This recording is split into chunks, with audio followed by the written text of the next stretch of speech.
me about it. Come on, let's talk about it. Change up the things you see. Open your mind to possibilities. Find your power, passion, and your purpose. You know it's time for you to walk in greatness. Let's murder mediocrity. Slay your goals, live out your dreams. Right now. Inspirational perspective. Today's topic is investigating and normalizing fear. Investigating and normalizing fear. Let me say this just before I get started this Sunday morning on the day that they call Easter. And someone might be thinking, well, why didn't he say good, happy Easter morning? Now, if you listened to the show last year, same day, it was called, what was it called? Signs, symbols, and something. Signs, symbols, and the name of the show was called Signs, Symbols, and something else, where The secret meaning of Easter. it was called The Secret Meaning of Easter or something like that? Okay. Anyway, you can go on YouTube at Linnell Harris, LINALHARRIS, to check out that show, where I discussed this day in particular, and really talked about the origins.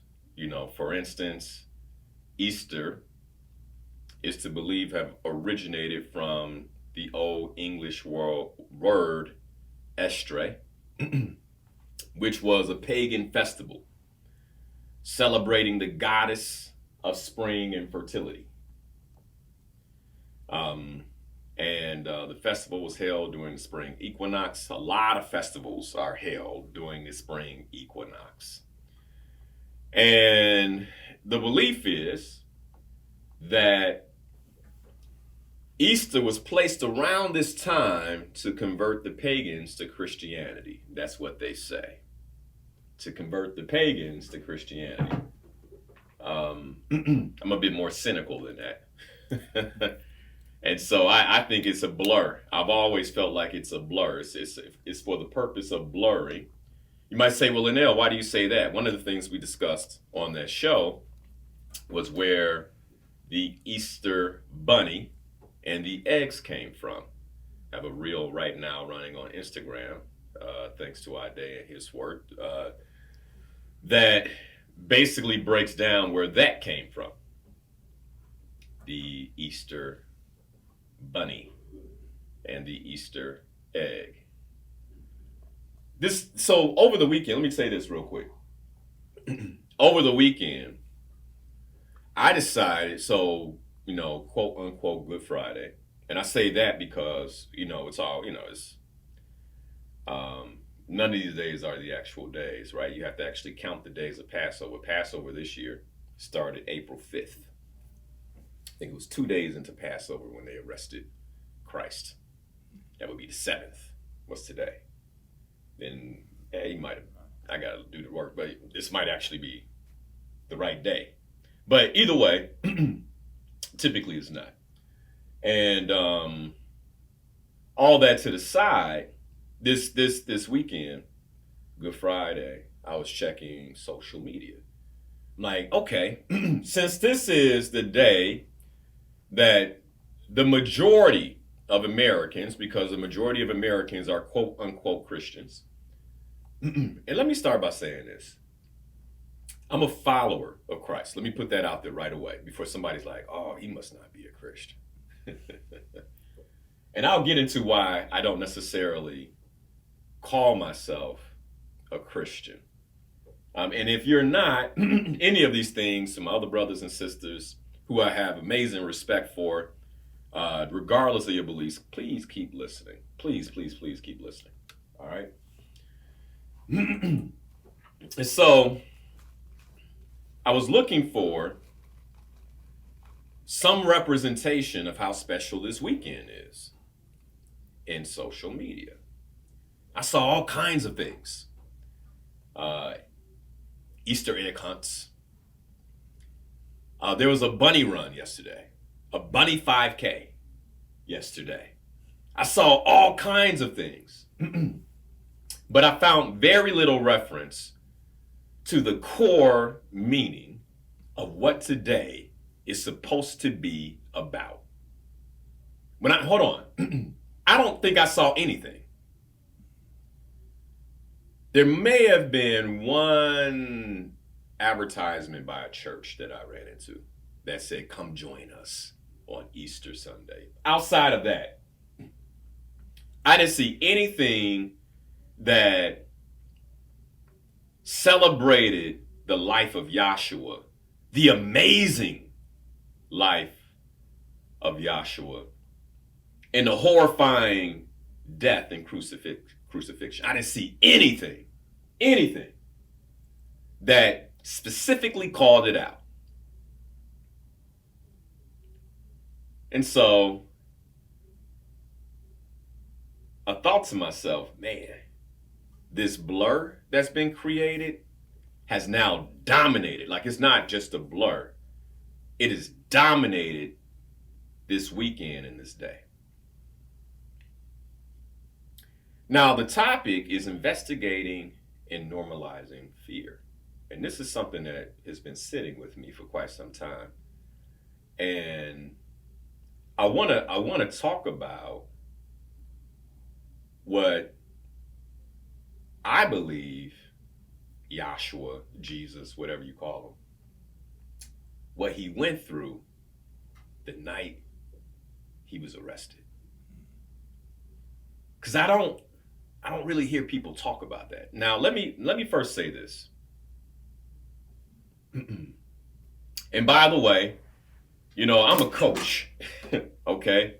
I'm a coach. And my work, my purpose is to really help us live our best lives. I'm not a preacher, I'm not a pastor. I'm a purpose pusher, no doubt. There's no doubt about that. Okay. I wouldn't even say that I'm a religious man.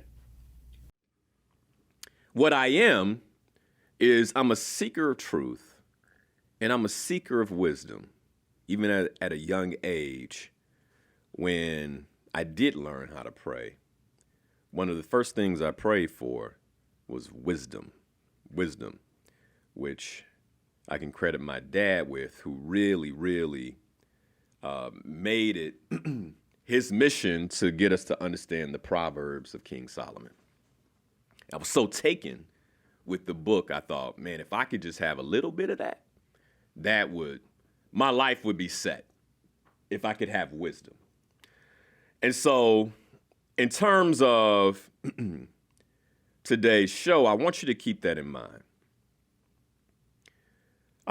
Another thing is, I don't advertise my beliefs on a regular basis, not because I'm embarrassed of my beliefs, and not because I'm ashamed of my beliefs. I want to be very clear about that. I don't advertise my beliefs because I believe that the Creator called me to support people in truly conquering their fear so that they can align themselves with the purpose that He has for their lives, regardless of their belief system. Most of us believe what we were indoctrinated to believe. I'm passionate about that. And so just because one of my brothers or sisters believes something different from me does not mean that I see them as wrong. And just because my brother or sister believes the same thing as me does not mean that I see them as right. The reason for that is because I believe that this is such a personal journey. This spiritual journey is such a personal journey, and that in what we believe we know as humans, most of us have very little grasp on the truth, including me.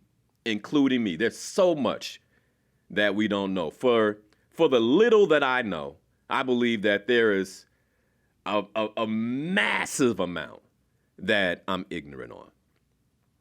And I say that at the beginning of what I want to share today as well. So I want to talk about fear. This thing that I find many people don't talk about. And I want to talk about it in connection with Yahshua. And so in order to do that, it's almost impossible to talk about Yahshua without moving to some scripture, things like that. So this is the second time that I'm doing this. But I really want to change our perspective on fear. By the end of this show, I really want your perspective on fear to shift. Now, in preparing for the show, I did a lot of research. I looked at what theologians had to say about the 24 to 48 hours before Christ, his death. I looked at what pastors who are willing to post their content had to say. I watched a lot of pastors. What they had to say, and it was across the board. And the biggest question I had, here's what I typed into YouTube and Google and all these different areas where you can find content. My question was Jesus scared before he got crucified? That was the question. Was Jesus scared? Now, I invite any theologian, minister, or pastor to, give me a phone call this morning to have this conversation. But was Yahshua afraid before he was crucified? And again, this is despite what you believe.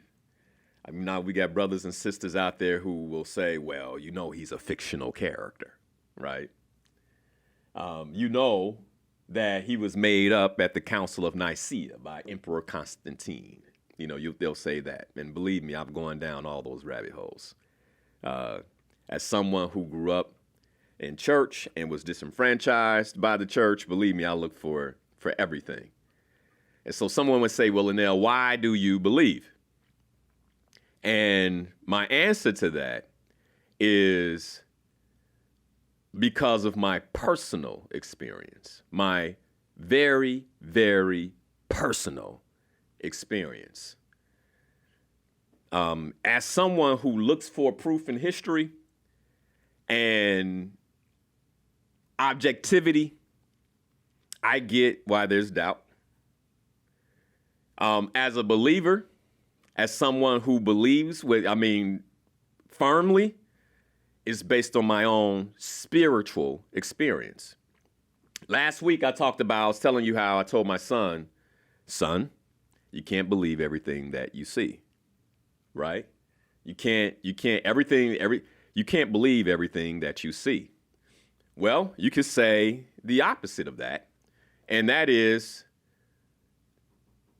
just because you haven't seen it doesn't mean you shouldn't believe it. Right? Because again, it comes down to a very personal thing. Now, I'm not in any way looking to evangelize. I'm talking about myself because I'm not an evangelist. We'll leave that for someone else. All right. Now, I'm sharing all this because I want to get to the bottom of fear. That's what I'm really after today.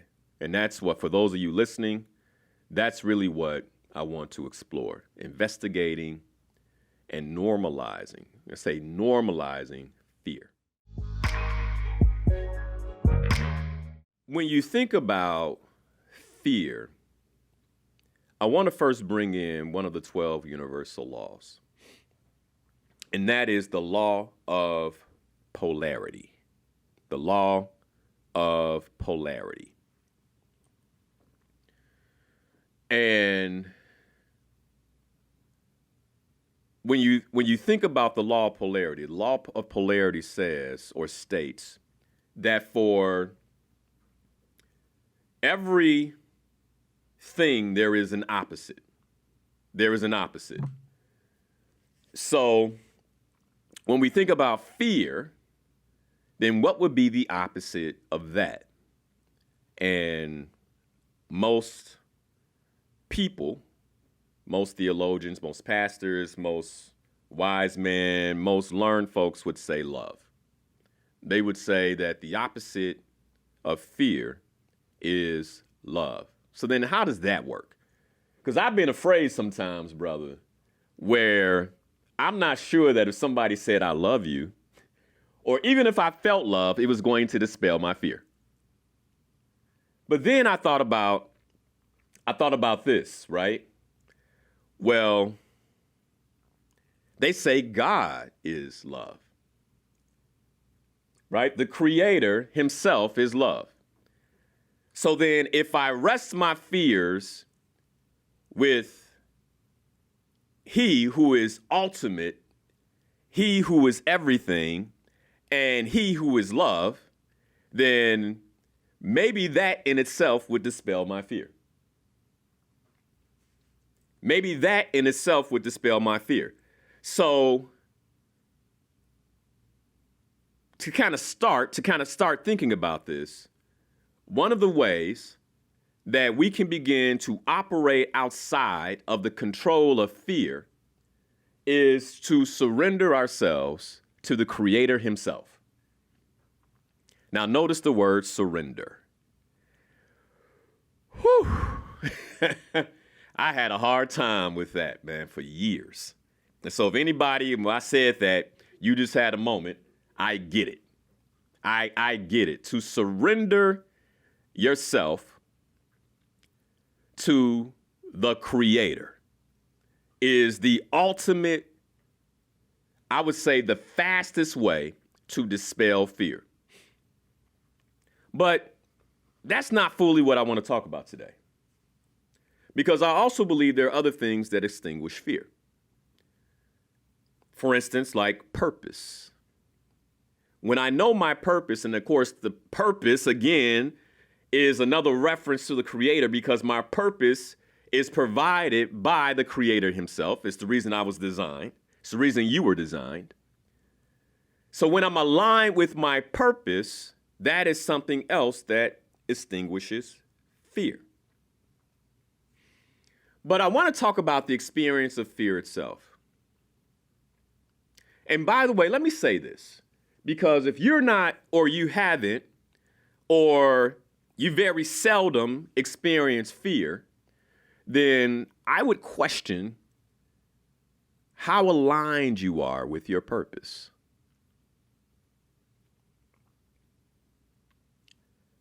And the only reason I would question that is because I believe the Creator designed purpose as a way for us to surrender as the only path that we have access to conquer the fears.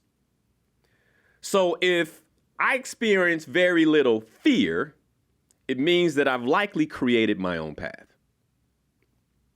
And you could be successful having created your own path. There's many ways to do that. But it's likely that you have created your own path, which may mean, I can't say for sure. This is a place to look, right? And remember, coaching is about curiosity, and that's what I am. I'm curious, man. I'm a coach. I like to ask questions. Then I like to work to find answers to those questions. And because today is today, then this is what we're talking about, right? But you might want to ask yourself the question, why haven't I experienced fear? Now, if you're a man, let me give you a few places to look. You may be experiencing fear in the form of procrastination, kicking the can down the road, and you just haven't admitted to yourself that you're afraid. Now, my sisters they do a much better job of saying, Coach, I'm scared. My brothers, it takes time. And I've said it before. Like, in coaching, we have 60-minute sessions. And it can take me an entire session to help a brother see, wow, I think I'm afraid. And when they say it, it's an epiphany too. It's like, oh my goodness, is that fear? Because for men, how fear, we're socialized, you can't be afraid. And so what we do is we will cover our fear. We'll camouflage it with something like, I don't feel like doing that right now. I got other things that I need to concentrate on. I'm busy being a husband and a father, and I'm trying to be a good one. We'll camouflage it with that when we know that there's something pulling us, purpose pulling us, pushing us, but we'll put it off. That's why I say procrastination, kicking the can, is a form of fear. Okay. So in this investigation of fear, and my question about Joshua himself and whether or not he experienced fear, I got a lot of different answers.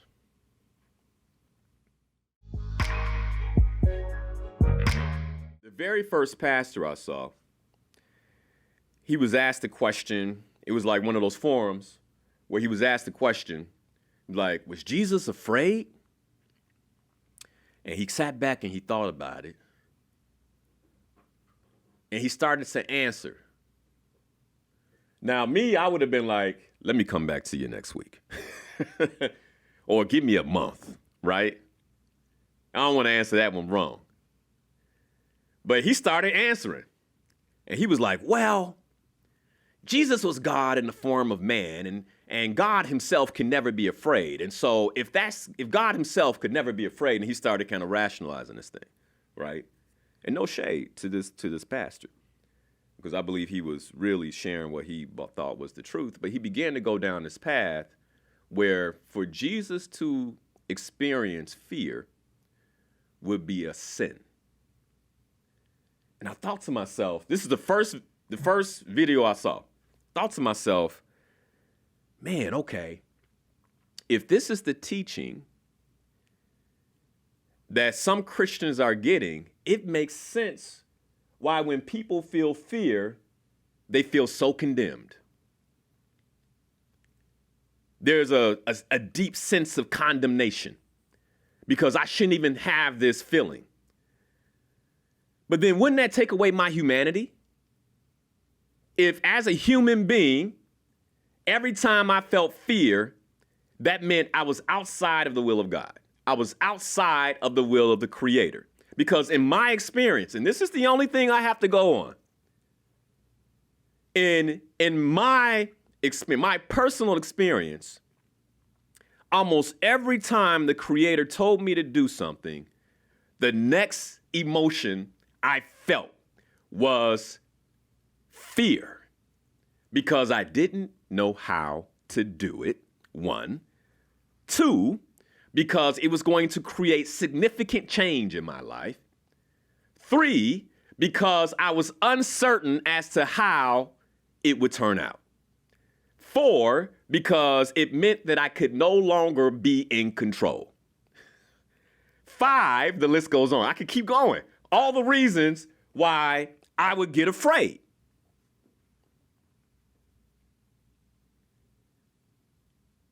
And by the way, this is something that I'm very clear came from the Creator himself. Like, I didn't think this up. When I left corporate America, y'all know how many times I prayed about that? I was like, how's this? I just became a vice president. I just started making this kind of money. What do you mean I have to go? What do you mean I have to leave? What is this? Why would you do that? Why would you help me get to a place to tell me to leave that place? I couldn't understand it. And most of the questions were fueled by my fears. And again, my personal experience, I was in relationship. It was a conversation. So it wasn't like I was separated for being afraid. So I'm watching this pastor. He's going on and on. Much respect, because I could be wrong right now, right? Much respect. And it's a conversation. These are my thoughts. And he went on to say how if Christ was afraid that he would not be the perfect example. And I thought, well, this is again my personal thought. Well, wouldn't I want to follow someone who experienced the things? Like, isn't that the lure of following Christ? Of following Yahshua himself? Isn't this the point of admiration for even those who don't follow, those who admire my Muslim brothers and sisters? Many of them talk about Yahshua. Many of them admire the life of Yahshua. Many of them believe the scriptures, right? Maybe not that he was the son of God, but the life itself. Like, isn't that the allure? That there was someone who felt the things that I felt, but still maintained a perfect connection. Like, isn't that it? So anyway, I listened to him completely. I want you all to hear this. I listened to him completely. I didn't turn him off. Even though I disagreed, I didn't turn the man off. I took notes. And the one thing I noticed is that he never referred to scripture.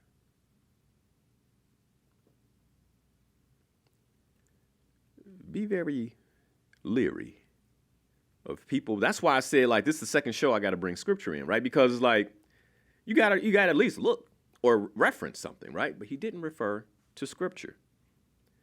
You can go to Hebrews 2:10, and Paul wrote about Yahshua's fear. Matthew, Mark, Luke. As a matter of fact, this is how they put it. At least this is how Matthew put it. Matthew said, the indication was that he was sorrowful and deeply distressed. Deeply distressed. Sorrowful and deeply distressed. It doesn't point to fear per se. But as human beings, and this is what the pastor said, is like, well, I don't believe he experienced negative emotions. And I thought, well, I mean, how are you a human being if you don't experience negative emotions? There's nothing wrong with the experience of a negative emotion. It's where you let the emotion go, right? It's if the emotion actually dictates your action. If the thought dictates your action. At least that's what I think and I believe, right?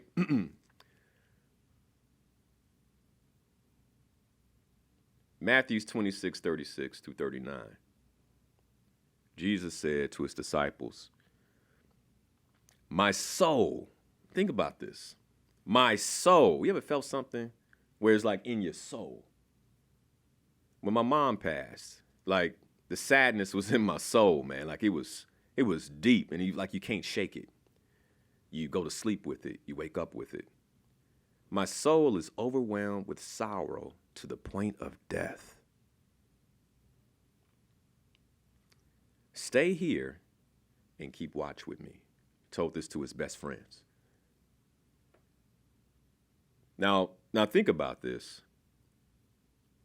When, as a human being, you are under deep distress, you reach out to the people closest to you. It feels funny even talking about the things I'm afraid of in contrast to Yahshua's fear that day. I'm afraid to leave my job. I mean, I want you all to really think about the things that we fear. I'm afraid my husband's gonna cheat on me one day. Ain't even happened. There's not even no signs, right? Just a girlfriend says, yeah, he left her after 40 years, girl. Oh my, and then that fear gets into your heart, Like the things that we fear in contrast to that Christ himself had on his plate. We ain't just talking about dying. And this is what I mean. Like you could say, well, this story is made up all you want. Then it is the best story ever. Okay? It is by far the deepest, darkest, most brightest story ever. It can be made up all you want. Then whoever wrote it, my goodness. My goodness. My soul is overwhelmed with sorrow to the point of death. Stay here and keep watch with me. He then went a little further and fell with his face to the ground and prayed. My Father, if it is possible, may this cup be taken from me. Here's the piece right here. And this is right here is like the moment of fear and the moment of love. All in 2 sentences. I'm afraid. Do I have to do it? Do I really have to pursue my purpose? Do I really have to change my life this way? Yet, not as I will, but as you will. Fear, right into love. Not as I will, but you are God himself. You are love as you will. I accept your love.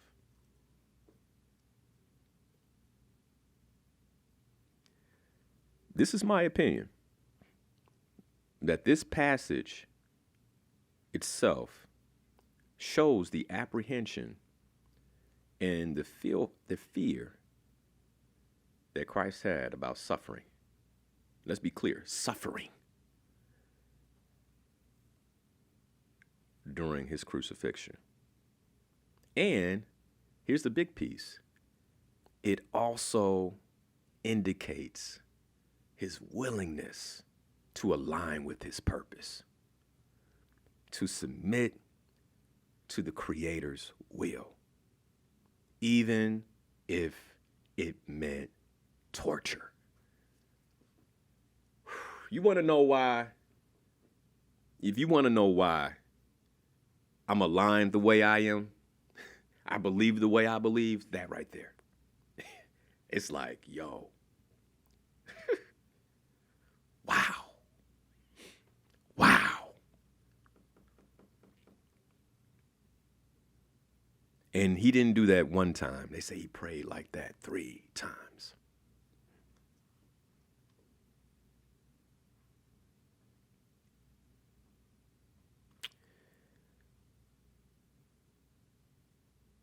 Now, when I say normalizing fear, one of the things I want to talk about when we come back is the experience I've supported many clients through. Because part of the reason this has been in my space is one of the things I notice, in particular with faith-based clients, is the condemnation that comes with fear. Like, who told you that you couldn't be afraid? And even these cliches out here that I think are incredibly deceitful and misguiding. Well, people say, be fearless. Move without fear. It's like, okay, well, don't be human? Ignore your humanity? And the other thing that it leans me towards, and this is the thing that really, really got in my way early in my life and early in my spiritual journey. This whole notion of perfection. this notion of perfection. And even if, and again, my interpretation could be completely wrong. The idea of being Christ-like, if you want to fight me or in some way debate me on whether he had fear, let's take the debate to all the other places where we completely ignore the opportunity to operate like Yahshua. Let's talk about that.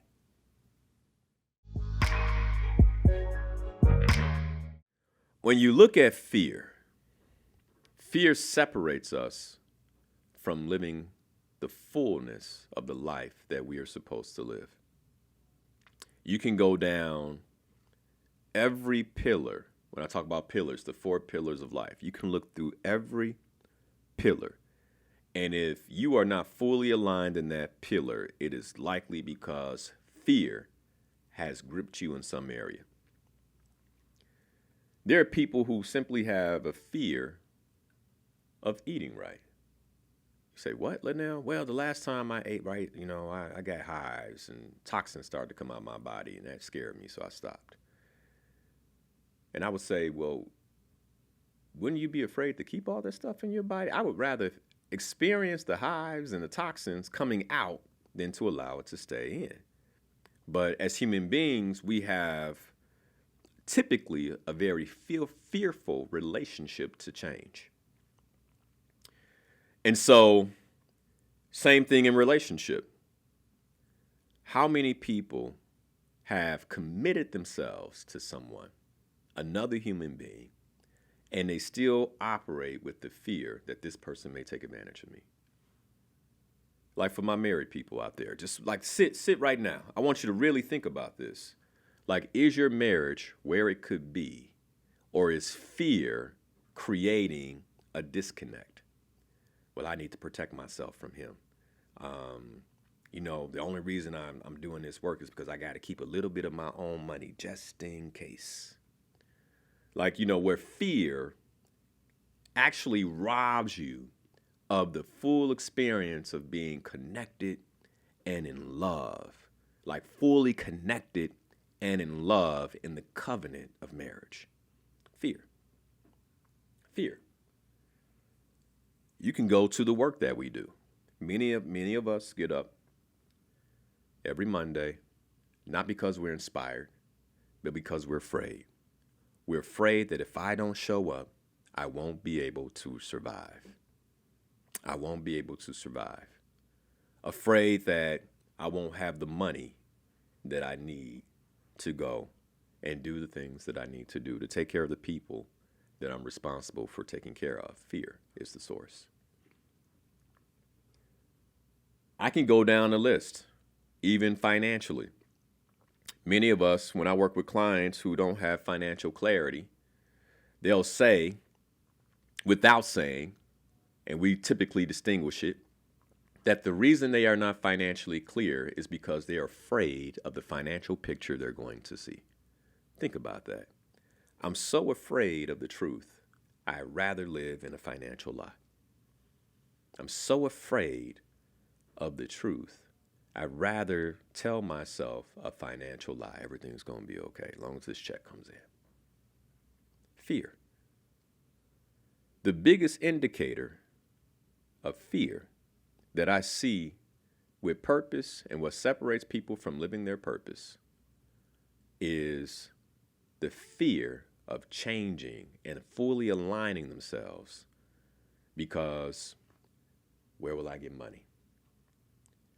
How will I work? Who's going to hire me? How does my purpose actually generate what I'm generating now? Fear.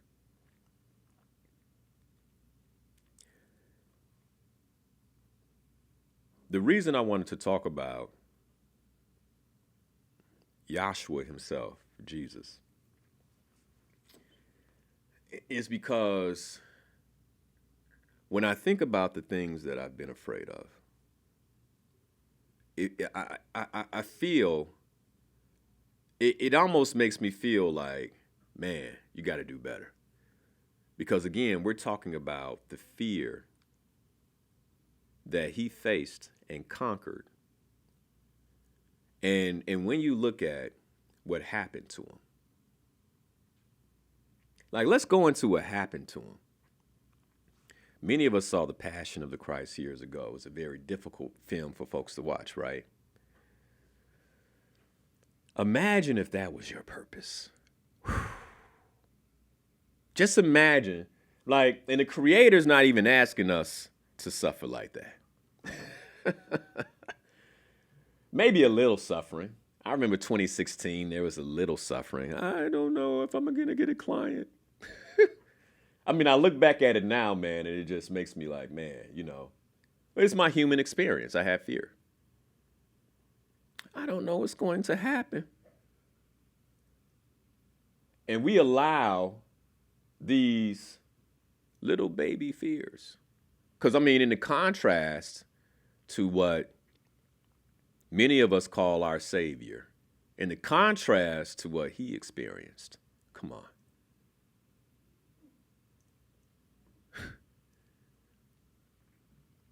Some of my fears. I'm afraid to get up and speak in front of these people. What will they think of me? Creator's telling you, go do it. I don't want to. I don't want to. And we forget that he who we pray to, he whose name we pray in, what he had to do for you to be able to say that prayer. I don't want to speak in front of them. I don't want to do that.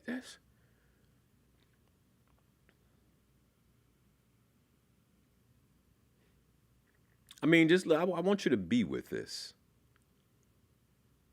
Normalize, and it's okay. Like it's, and here's the thing, it's okay. It's like, it's okay. What matters not is that you're experiencing the fear, is the decision of action you take in the face of the fear. Let's continue examining the life of Joshua. There's indications in the scripture where Joshua was thirsty. Just think about that. Like knowing that the next step, you won't have water for the next 48 hours. Just imagine that. In the few times where you believe that someone's going to actually soothe your thirst, they gave him wine with gall in it. They gave him a sponge with vinegar. Can you imagine?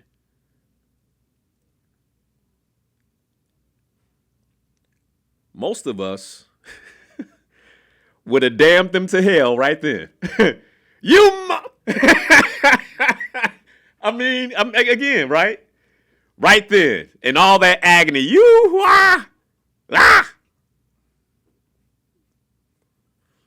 He didn't do that, right? He didn't do that. Crown of thorns on his head.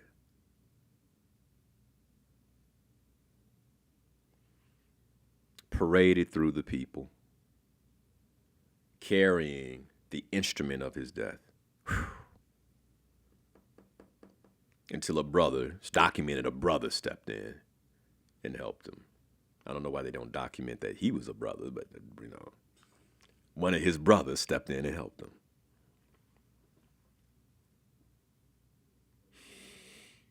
And that's just the beginning. Like, that's on the way. That's on the way to the crucifixion. Of course. I mean, like, the fact that there was some level of fear, like, to me is only human. But what I love about this particular passage is how quickly he switched to love. My Father, if it is possible, may this cup be taken from me. Period. Yet, not as I will, but as you will. That's hard right there, man. But when we investigate fear, how do we extinguish our fear? That's what I want to talk about for the time I have remaining. What I notice in Yahshua himself, when you read Matthew, when you read Mark, when you read the Gospel of Luke, is how he shifted those concerns back to the purpose the Creator had for him. Every time, bam, purpose extinguishes fear. Purpose extinguishes fear. This is why I'm here. This is why I'm here. The notion of faith means belief plus action. And the reason I say that is because I'm always questioning my actions. Like, okay, I believe, but that's not full faith in God. Full faith in Christ is not just a function of belief. Because when you talk about faith, and I've said this before, when you talk about faith, faith is belief plus action. How am I acting? And that's where those big questions come up. Like, if Yahshua said give to the poor, am I doing that properly? If the message of Yahshua is love, am I doing that properly? Even in my own family. Even in my own family, am I loving properly? Or am I judging? Are we good at that? Am I judging? I had a conversation with one of my siblings yesterday. And I was just like, I want to hang up. It's like, nah, that's just listen in love. Just listen in love. Just listen in love. But there was a part of me that started to go right into judgment. And it's like, but is that, and this is why I say I'm the first person. I question myself. I question myself all the time. And I think this is why I go so hard on religion. Because my belief is that we get so caught in the rituals. Well, I'm doing this, I'm doing that. I'm not doing this, I'm not doing that. That we forget that this is a spiritual journey that deals with your heart. It's about your heart. It's about your heart. Don't matter what people see. It's about your heart. As indicated by Yahshua himself. It's a matter of the heart. Where's your heart? Am I so used to judging and condemning other people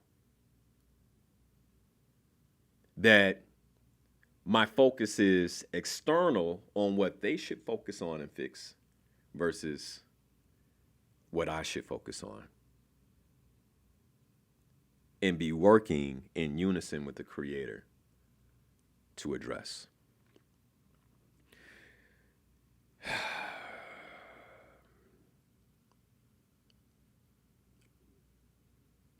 So here's what happens in a coaching conversation, you all.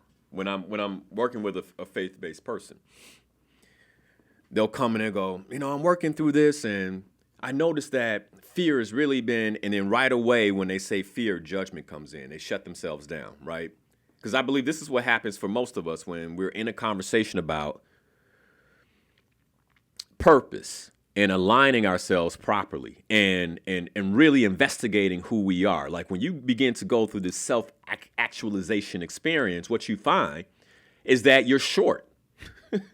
You come up short, right? I mean, I could go down the list of places where I come up short. I'll be the last one to tell you, like, Linnell Harris is perfect. I tell you all the time, I'm human. I'm very human. And so where am I coming up short? And as I see where I'm coming up short, and then it's clear to me that there's somewhere else to go. Like, it's like, how am I going to go over there when I'm still not necessarily where I believe I'm supposed to be right here?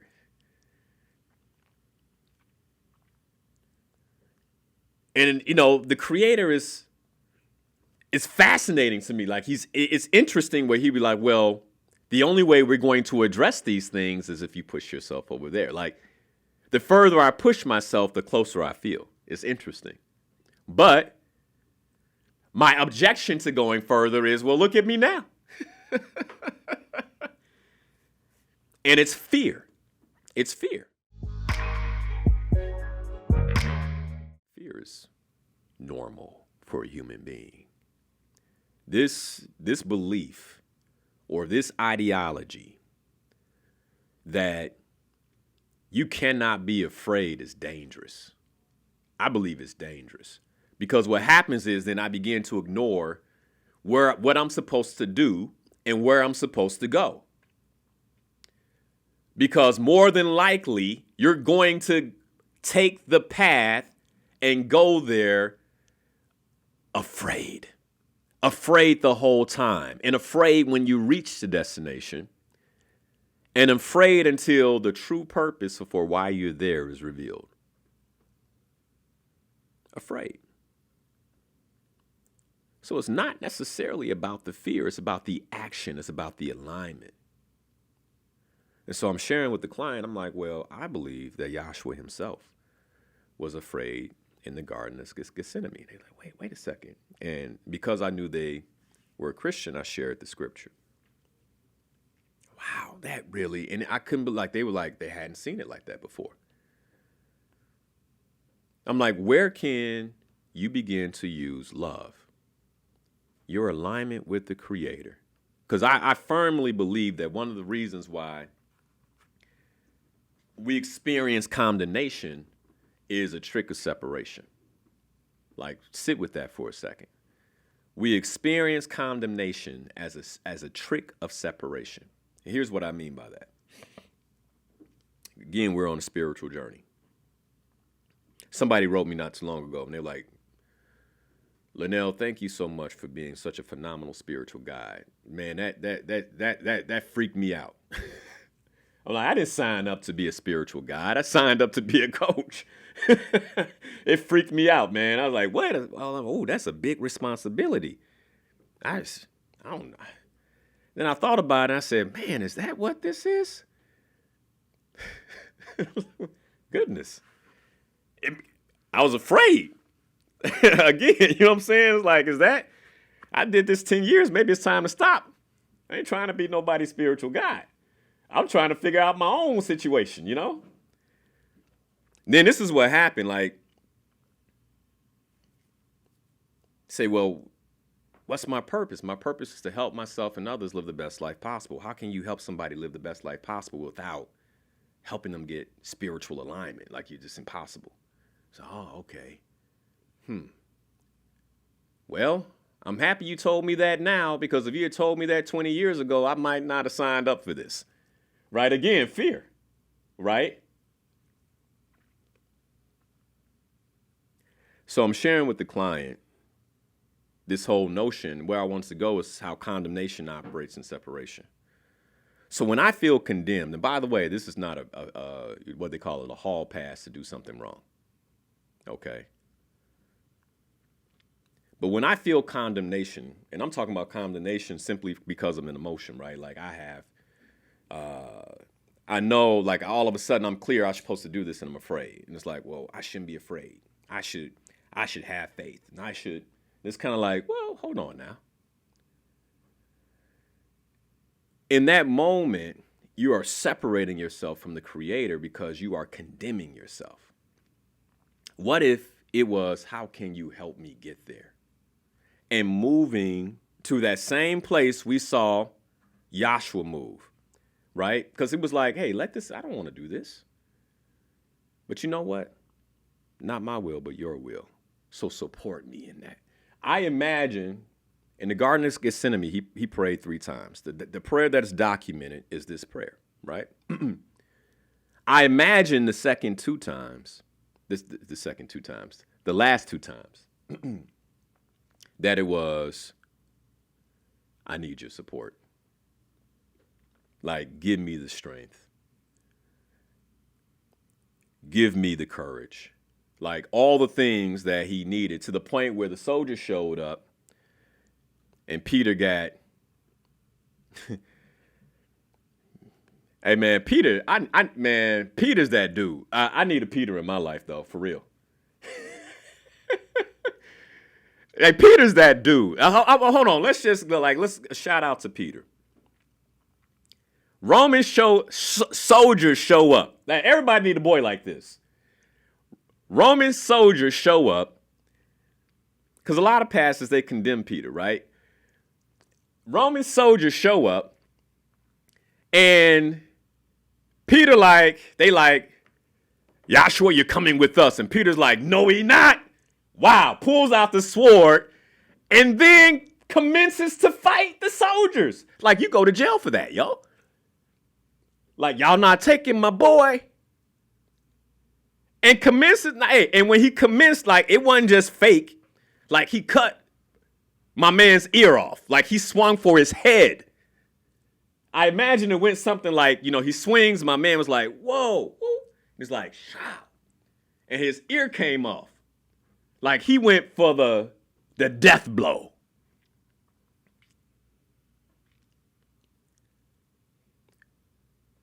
At this point, Joshua is so aligned in his purpose, he's like, Peter, yo, stop, Stop, man. That's not what we doing. Picks the ear up. And who knows the role that this soldier played later, right? Picks the ear up and puts it back on. Knowing what these soldiers are about to do to him. Here's again, like, it's a call to purpose for us. It's a call to purpose for us. What is it that the Creator is asking you to do right now that you're afraid to do?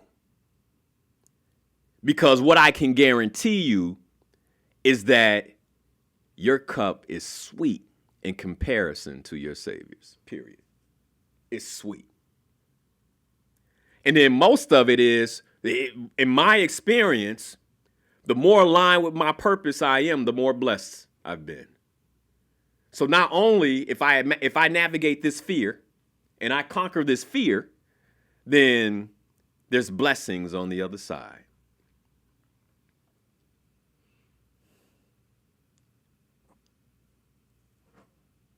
Everybody need a Peter, though. I'm going to stick with that. Man. Everybody need a Peter. Like, who's my Peter? I need a Peter in my camp.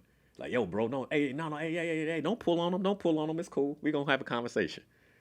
They ready. I got you, L. This is what makes, like, people like, I don't read the Bible. Like, what, man? Are you kidding me? Like, this is good stuff. It's life stuff. Same dude that went later and was like, I don't know who that is. Hey, yo, don't you rock with Jesus? Who? Nah, man. That's what you talking about, bro. I'm like, nah. Fear. He got afraid. His bestie got afraid. Like, you get what I'm going? Like, he had a moment where he wasn't afraid, and then he had a moment where he was.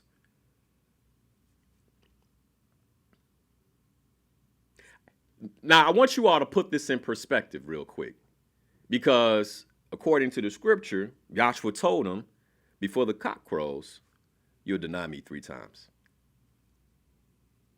You'll deny me. Now, so we have, like, think about the disposition of Peter. He that dude. He like, yo, nah, Jay. Nah, man. Not me. He's like, nah, you. So then when the soldiers came, he's showing them, hey, it ain't me, yo. And I ain't gonna do that.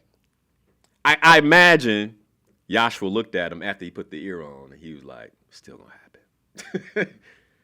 I appreciate you, but you still gonna flake on me, bro.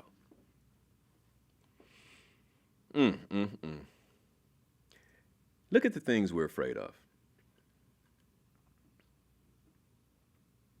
Look at the things that we are afraid of.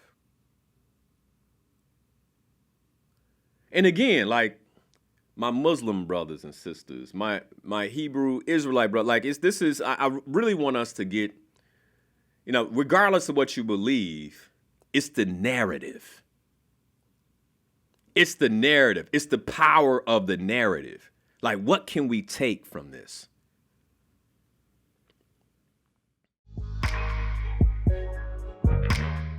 For those of us who we tell ourselves, I'm not afraid of nothing. What are you afraid of? What is the thing that it's time that you gave it to the Creator? Like you actually allowed the love of the Creator to replace the fear that you have. Talking about conquering fear, love.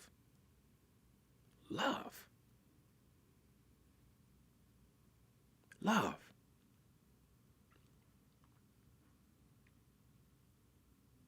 It ain't easy either. And I think about how difficult Yahshua's task was, and we get, I get in my feelings about things. Like I'm gonna do them. I remember I wanted to retaliate on someone, and my mind works. I can put it together. I hear a voice say, "That ain't your job." I got to give that up. Like the giving of that is love. Like I got to give that. Okay, you know what? This whole concept of praying for your enemies. None of it's easy. And I think we forget like the mission. We're so distracted. Right now, somebody's getting dressed for an Easter egg hunt. We're so distracted. Right now, somebody's headed to pick up their bunny costume. We're so distracted that we forget, like, what it's really, really all about. Like, this is what it's really all about. For 10 years, week after week, how do we live the best life? How do we take our health and well-being to the next level? Have you ever thought about just giving it to God? Like just allowing the Creator, like on my social media story, I've been posting things about food. Did you all know that Philip Morris, like these tobacco companies bought most of the food companies? Y'all know that? So when the tobacco companies started to get strangled by regulations, they bought the food companies. We'll addict them that way. So now it's like, I got to give that up. There's fear. I got to give that up. So why is there fear? Well, because there's addiction. What overcomes fear? Love. The Creator. I think all too often we're trying to do things on our own.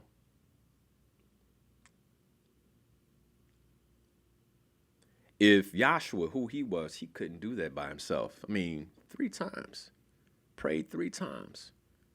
And here's the thing, they weren't short prayers. If they were short prayers, his boys would have been awake when he came back. I mean, these were, like, he had to work through some things. Come back. Imagine that, man. You're about to go through the toughest moment. How many of us, like, we have, like, these little small moments and then we get mad because our spouse isn't fully aligned. You don't care. Imagine you're about to lose your life and you told your people, like, this is it. Pray with me. You come back and they sleep. I don't think we really understand the full emotional experience of that 48 hours. And all I'm doing is contrasting what it is that we navigate on a daily basis to that. Say, how can we do better? How can I align myself? How can I be my purpose? How can I do what you put me on the earth to do? What you created me to do? Where is fear getting in the way? Thank you for this cup. It's nothing like the cup of my Savior. It's nothing like the cup of Yahshua. Thank you. Thank you for the, why me? Why I gotta be the one? It's like, in contrast,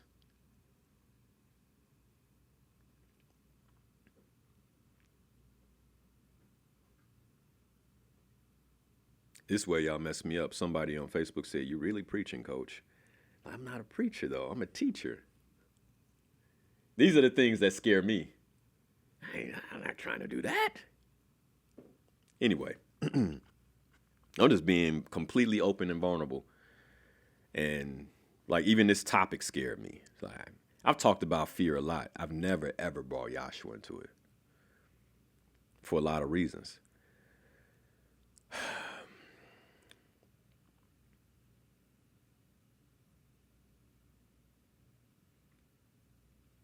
Fear is extinguished by purpose. Purpose is provided by the Creator. Knowing your purpose and continually working to clarify that purpose while taking actions towards the delivery of that purpose is the formula for conquering your fear. I want you to think about this.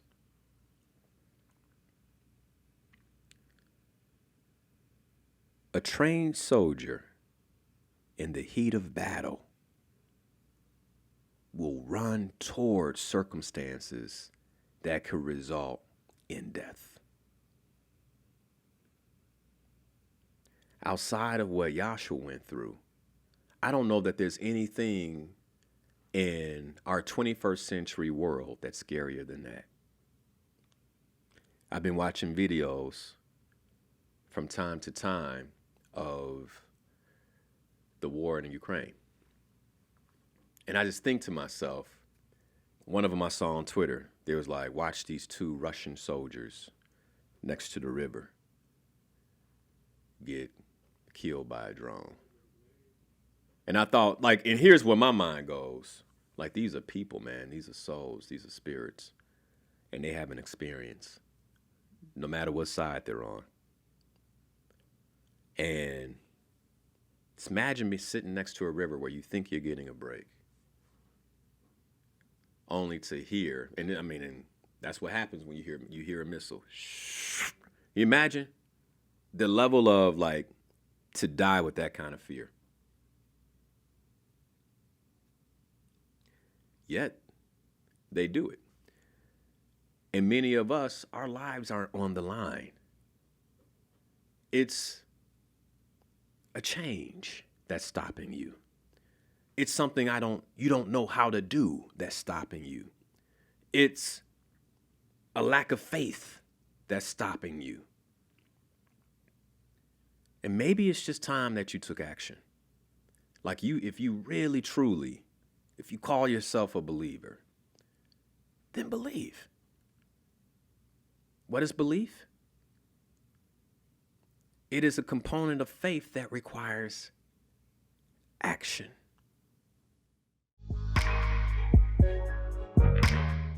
As I shared earlier, like, am I really aligning myself to those red words?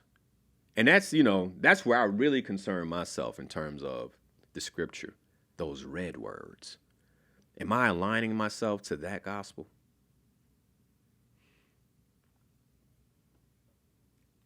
Am I taking action in those areas?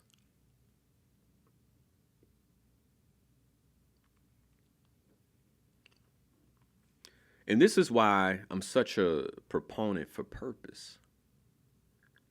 Because as we do a self-assessment, I believe many of us will always find ourselves wanting. The idea is not perfection. The idea is progress. Today, I choose progress. The commitment is progress. The commitment is progress, not perfection. Again, not an excuse to just go do something wrong.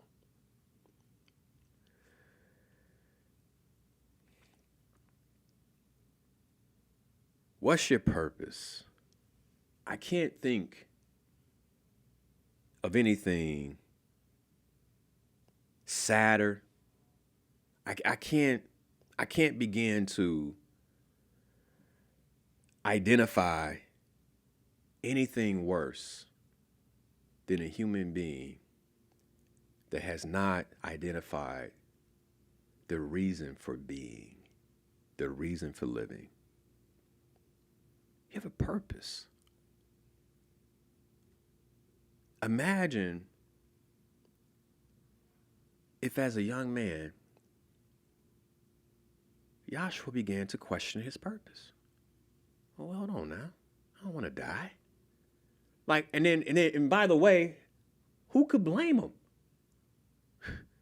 This is the thing, and this, I think, the most outstanding part of this story that I'm bought into is that he chose it.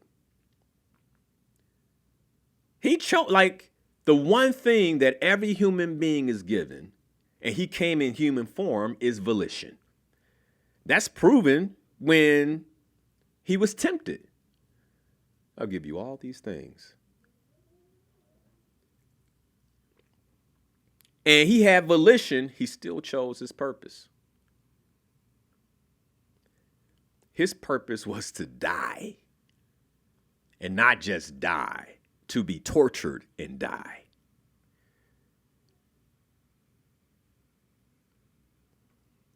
Think about the last time I was telling our Day and Justin, I rubbed up against a scratch on my hand this morning. We were preparing. Oh man, somebody scratched my hand. I didn't realize that was there, but the pain made me aware. It's a scratch on the back of my hand. Ouch. Imagine the palm of your hand, but no, not the palm. That's what they put on the books, right? A real Roman crucifixion wasn't the palm. It went into the wrist. Imagine a spike in your wrist, bro. And you know that's your purpose. That's your purpose. Like, he had the volition to say, nah.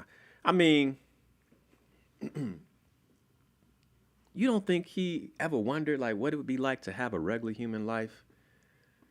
His brother get married. Got a beautiful wife. Having children. But I have a purpose. And I'm just contrasting that because most of us get to, like, many of our desires, many of the things that we want, it actually can be achieved with our purpose. So we don't have, like, there's nothing close to the same cup. It can be, you can have all those things. Like, I think about my own life. I was talking to an executive not too long ago who's, thinking about leaving corporate America. And, well, how do you feel now that I'm like, I can't imagine having not left. But I also remember back in 2014, 2015, like, the trepidation I was under. Like, the fear that sat on me. Like, how I couldn't see anything past it. Like, why is it that I have to do this? I remember when I told my wife, we got married in 2015. I left corporate America in 2015. And the fear I had just telling her, and her reaction to it was like, oh, okay. She came back later like, you sure you want to be an entrepreneur? Like, yeah, I'm sure. But, like, I thought it was going to be way worse. Like, Negro, I say yes to you while you got a job. And then you come with this before we get married. Like, months before we get married, talking about you think you supposed to leave. Like, she had every right to leave. Like, like, that's not what I signed up for. Like, you presented yourself one way, you telling me it's going to be another? I have fear about that. I don't want to tell her. I got to tell her, though. This is in my spirit. This is what I believe is next. I can't marry her without her knowing that. I don't want to say, but what happens? What if she feels differently? Oh, I get it. And typically, it's our interpretations and stories sourced by the fears that we have that's stopping us. In my case, none of it came true. None of it came true.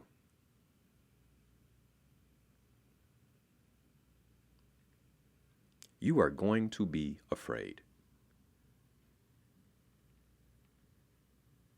You're going to be afraid. Even the soldier, the most courageous of the group, is running into the fray afraid.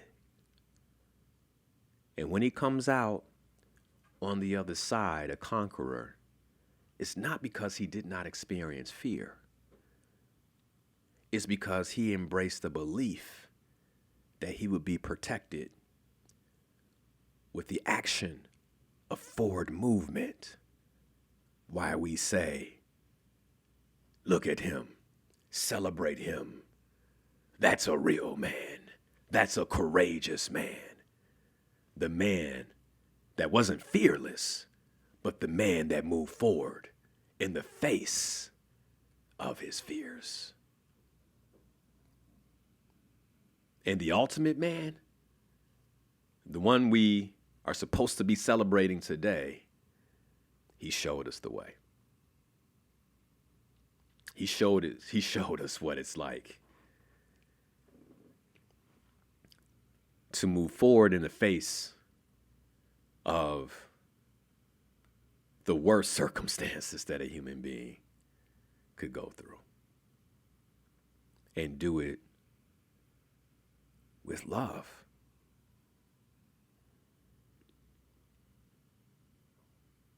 To close, I'm going to read this again. This is my favorite part. Because even in the decisions I've had to make in my life, like this is it right here. It's like, well, how can I not? How can I not? Matthew 26:36. My soul is overwhelmed with sorrow to the point of death. Stay here and keep watch with me. Notice he never said keep watch before, because nobody was coming before. But keep watch with me, because I got to get these prayers through. I gotta be prayed up before all this goes down. So just keep watch with me. Let me know what's going on behind me. And then he went a little further, and he fell with his face to the ground and prayed. This is my interpretation. Father, I'm scared. This is scary.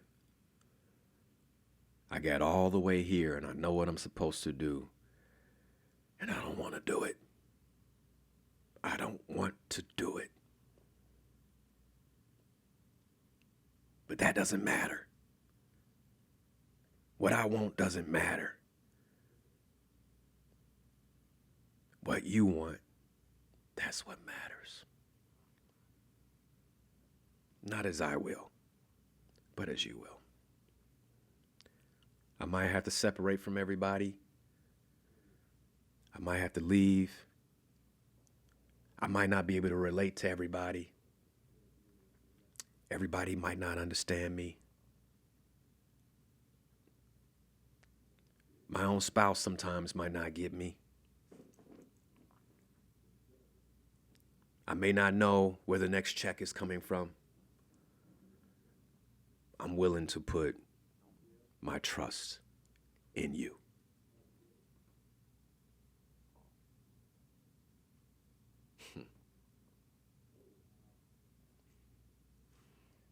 And it's something about, at least this is my experience.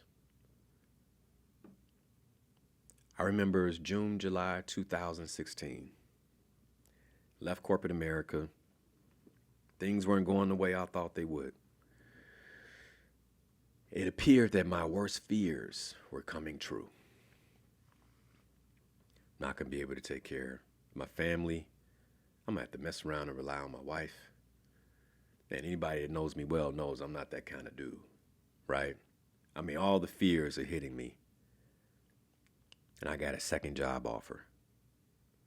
I could hear the Creator saying, you gonna do it your way, or you gonna do it my way? And it was when I really gave it up, when I really surrendered. I believe that many of us are still holding on, which is why we still have fear. It's when you really surrender. When I really surrendered, I'm gonna see this thing through. I don't care if it hits my pride. I don't care if it wipes my ego. I know that this is what I'm supposed to do. I'm going to see this thing through. Something shifted.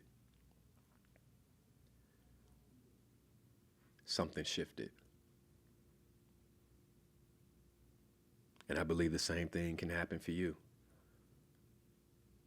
Question is, will you fully align with the Creator, no matter what? Or will you do it your way? Hey, my inspired peoples, Linnell Harris here, certified ontological coach and trainer. I'm so excited that you're watching the channel. By the way, did you know you can catch the show live at 7 a.m. to 9 a.m. every Sunday morning? You can. All you have to do is go to my Facebook stream, Coach Linnell Harris, catch the stream live, or you can listen to the radio show via iHeart at WVON 1690 AM. But since you're here, if you love the content, I ask that you share it, like this particular video, and subscribe to the channel. I hope you're having a great day.